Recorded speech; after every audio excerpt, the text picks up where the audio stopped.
اب تمہاری شادی ہونے والی ہیں،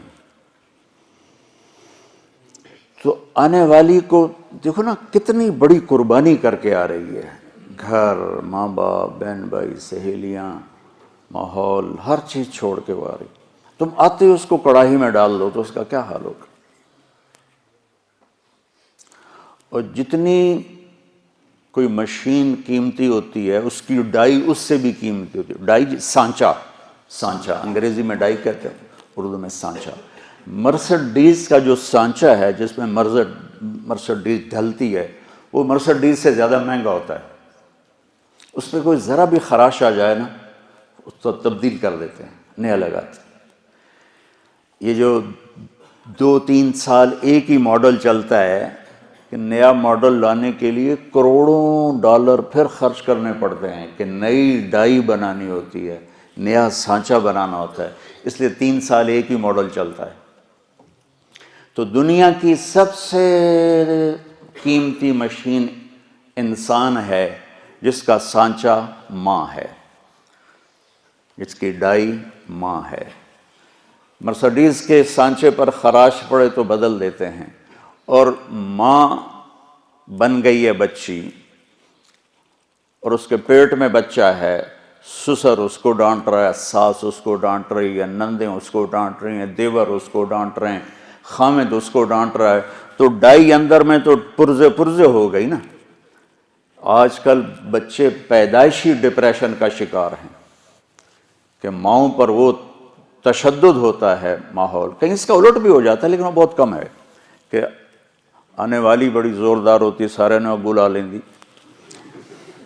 لیکن یہ بہت کم ہے.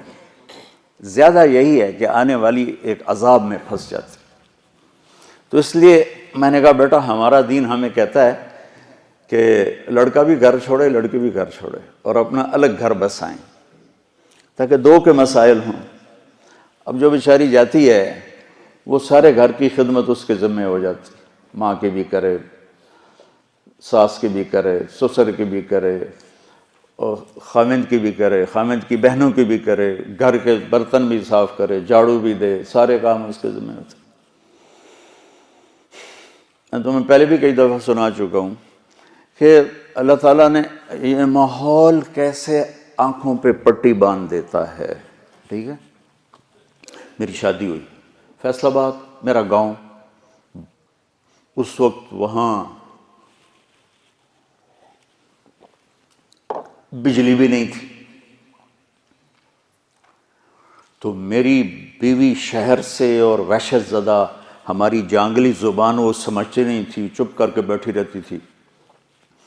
تو وہ پھر میرے پاس روتی، تسی بولی جاندے ہو، میں نے پتہ ہی نہیں لگتا تسی آگ کی رہے ہو. ایسی کیفیت. اور اللہ نے آنکھ کھولی تو نوکر، کھانے والے الگ، پکانے والے، کھلانے والے الگ، پکانے والے الگ، سودا لانے والے الگ، حکا بنانے والے الگ.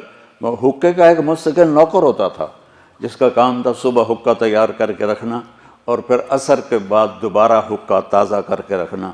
اس وقت حکے پر پوری مجلس لگا کرتی تھی. تو میں نے اپنی ماں کو کبھی نہیں دیکھا کہ میری ماں کو اچھا پکانا بھی نہیں آتا تھا اور روٹی گول نہیں بنا سکتی تھی چونکہ سارا کام تو نوکرانیاں کرتی تھیں. تو میری ماں کو کوکنگ نہیں آتی تھی اور نہ ہی کوئی روٹی پکانی آتی تھی. بطور عورت تھوڑا بہت وہ جانتی تھی لیکن چونکہ کام کرنے والیاں ہوتی تھیں تو ان کو بھی ضرورت نہیں پڑی. اب اس ماحول میں جرگا، پوری مجلس شورا بیٹھی ہے، پوری فیملی کی عورتیں اکٹھی ہیں اور گفتگو کیا ہو رہی ہے؟ تیری ماں تا چولہے تے سڑدی پئی ہوندی ہے تے بیگم تیری ٹھک تے پیڑے تے بیٹھی ہوندی، ٹھک تے منجی تے بیٹھی ہوندی. اور میں ہنس پڑا. میں نے کہا میری ماں کداں چولہے تے سڑی؟ میں نے کہا میں ہمیں تا اسے ماں چو جمیا، میری ماں نو تو ہن تائیں پکاونا نہیں آمدا تو کداں چولہے تے سڑی ہے جو میری بیگم جیڑی ہو ٹھک تے بیٹھی تے ماں چولہے تے سڑدی پئی. میری ماں صرف نگرانی کے لیے جاتی تھی کیا پک رہا ہے کیا ہو رہا ہے بس. یا جب کھانا تیار ہو جاتا تھا تو نوکروں کو تقسیم کرنا، ڈیرے والوں کو تقسیم کرنا، مہمانوں کو تقسیم کرنا، گھر میں اپنے ہمیں یعنی بچوں کو دینا.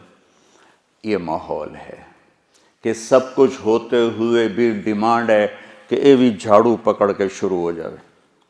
تو دیکھو بیٹا، ایک منفی مزاج ہوتا ہے، جو ممبر پہ بیٹھے تو منفی ہوگا، جو گھر میں جائے گا تو ہوگا، جس جگہ جائے گا وہ الٹا ہی ہوگا. تو میں تمہیں اس سے نکالنا چاہتا ہوں کسی طرح.